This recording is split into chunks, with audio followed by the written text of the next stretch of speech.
Guys, क्या आपने कभी ऐसा सोचा है कि एक साधारण इंसान की जिंदगी अचानक से कैसे एक उलझी हुई कहानी बन सकती है जो दुनिया के सबसे कठिन कानूनों और न्याय प्रणालियों से लड़ाई बन जाए। आज मैं आपको ऐसी ही एक इंडियन नर्स निमिषा प्रिया की दिल दहला देने वाली कहानी सुनाने जा रहा हूँ। ये जो कहानी है ये केवल एक महिला की नहीं है, बल्कि संघर्ष की लड़ाई है, इंसानियत की लड़ाई है और न्याय की लड़ाई है। तो ये कहानी आपको सोचने पर मजबूर कर देगी कि क्या हम वाकई अपने लोगों की मदद करने के लिए उतने तैयार हैं जितना हमें होना चाहिए। तो ये कहानी है निमिषा प्रिया की, जो कि यमन में फांसी की सजा का सामना कर रही हैं। इस पूरे मामले में कई सारी लेयर्स हैं, जैसे कि एक महिला का संघर्ष, लीगल कॉम्प्लेक्सिटीज यानी कि जो कानूनी जटिलताएं होती हैं, और हमारी समाज और समाज की भूमिका क्या है, इन सारी चीजों के बारे में बात करूंगा। तो सबसे पहले मैं बात करता हूँ कि निमिषा प्रिया हैं कौन और उनका संघर्ष कैसे शुरू हुआ।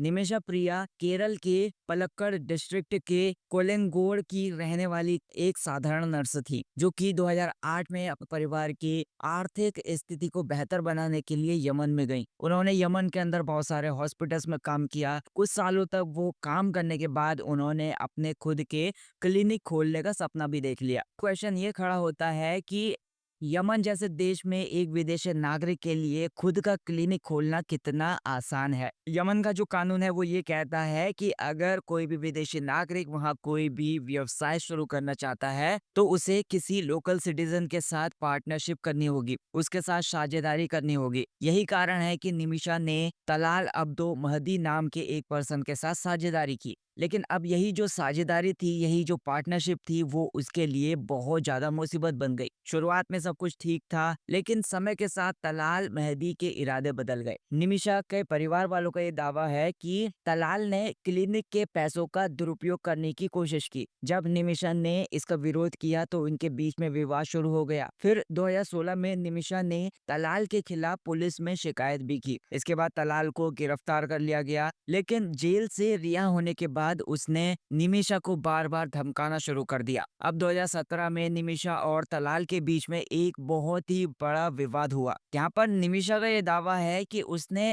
तलाल को एक सेडेटिव इंजेक्शन दिया था, यानी कि शांतिपूर्ण तरीके से, बिल्कुल शांति से सिचुएशन को संभालने के लिए या फिर सिचुएशन का समाधान निकालने के लिए केवल एक सेडेटिव इंजेक्शन दिया था, ताकि वो अपना पासपोर्ट वापस ले सके। लेकिन अनफॉर्चुनेटली ओवरडोज की वजह से, यानी कि जो निमिषा ने इंजेक्शन दिया था उसका ओवरडोज चला गया, या फिर ज्यादा मात्रा की वजह से तलाल की मौत हो गई। इस घटना ने निमिषा की जिंदगी को पूरी तरीके से बदल दिया। उसको तुरंत अरेस्ट भी कर लिया गया। 2018 में यमन की अदालत ने उन्हें हत्या का दोषी ठहराया और उन्हें 2020 में फांसी की सजा भी सुना दी। फिर 2023 आया तो 2023 में यमन की सुप्रीम कोर्ट ने इस फैसले को बरकरार रखा, लेकिन फिर भी अदालत ने ब्लड मनी यानी कि दिया का ऑप्शन, यानी कि मुआवजे का जो ऑप्शन था, उसको खुला रखा, जिसके तहत जो भी मृतक के परिवार वाले हैं उनको पैसे देकर सजा से छूट मिल सकती है। अब यहाँ पर यह समझना बहुत ज्यादा जरूरी है कि यमन का जो कानून है कितना सख्त है। यमन में कई अपराधों के लिए मौत की सजा का प्रावधान है, जैसे कि मर्डर के लिए, ड्रग ट्रैफिकिंग के लिए, मतलब कि ड्रग्स की तस्करी के लिए, अडल्टरी के लिए,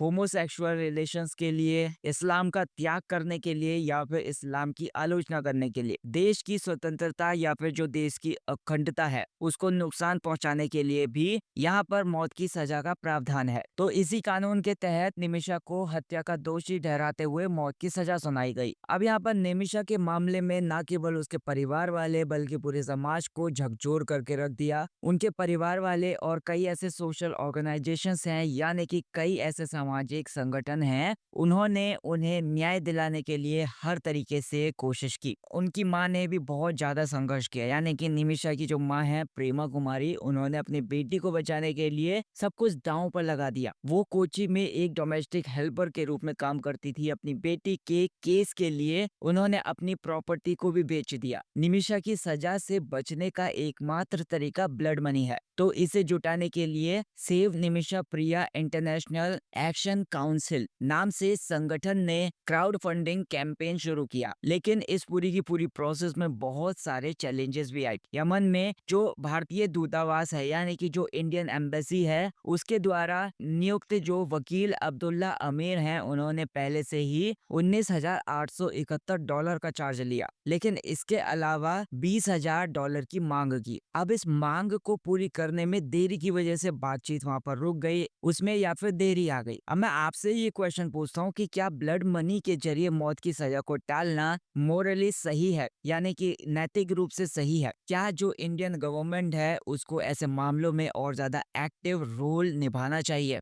आपका जो कुछ भी मानना है इस चीज को लेकर मुझे कमेंट सेक्शन में जरूर बताइएगा। लेकिन यहाँ पर निमिषा के केस को हल करने के लिए कुछ ऐसे कदम हैं जो कि उठाए जा सकते हैं, यानी कि जो इंडियन गवर्नमेंट है उसका यहाँ पर रोल आ जाता है। Indian government should take a more proactive approach, मतलब यानी कि जो इंडियन गवर्नमेंट है इसको और ज्यादा सक्रियता दिखानी चाहिए यहाँ पर, जो कि डिप्लोमेटिक नेगोशिएशंस हैं या फिर कूटनीतिक लेवल पर जो यमन सरकार है उससे बातचीत करके मामले को हल करने की कोशिश करनी चाहिए। जो क्राउड फंडिंग कैंपेन है उसको ट्रांसपेरेंट बनाने की जरूरत है। जो डोनर्स होंगे उनको ये भरोसा होने चाहिए कि उनका पैसा सही तरीके से यूज हो रहा है या फिर नहीं। अब ऐसे मामलों में जो इंडियन सिटीजन्स हैं उनको विदेशों में बेहतर कानूनी सहायता मिलनी चाहिए। तो अब यहाँ पर हमारे लिए क्या लेसन्स निकल कर आते हैं, मतलब हमारे लिए क्या सबक निकल कर आते हैं? विदेश में काम करने वाले जो भी इंडियंस हैं उनको वहाँ के कानूनों की पूरी जानकारी होनी चाहिए। ऐसे जो मामले हैं ऐसे मामलों में हमें केवल सरकार पर निर्भर नहीं रहना चाहिए बल्कि जो सोशल ऑर्गेनाइजेशंस हैं यानी कि जो सामाजिक संगठन है उनके जरिए भी मदद करनी चाहिए। तो गाइस निमिषा प्रिया का जो केस है वो एक इंडिविजुअल स्ट्रगल नहीं है, यानी कि जो व्यक्तिगत संघर्ष होता है वो नहीं है, बल्कि ये एक उदाहरण है कि कैसे जुडिशियल और डिप्लोमेटिक सिस्टम में सुधार करने की जरूरत है। अगर आपको ये लगता है कि ये जो टॉपिक है वो बहुत ज्यादा इंपॉर्टेंट है तो कमेंट करके मुझे ये जरूर बताइएगा कि इस मामले में क्या करना चाहिए। साथ ही इस वीडियो को जरूर शेयर करिएगा। अगर आपको वीडियो पसंद आए तो वीडियो को लाइक कर देना, चैनल को सब्सक्राइब कर देना। Thank you so much for watching this video.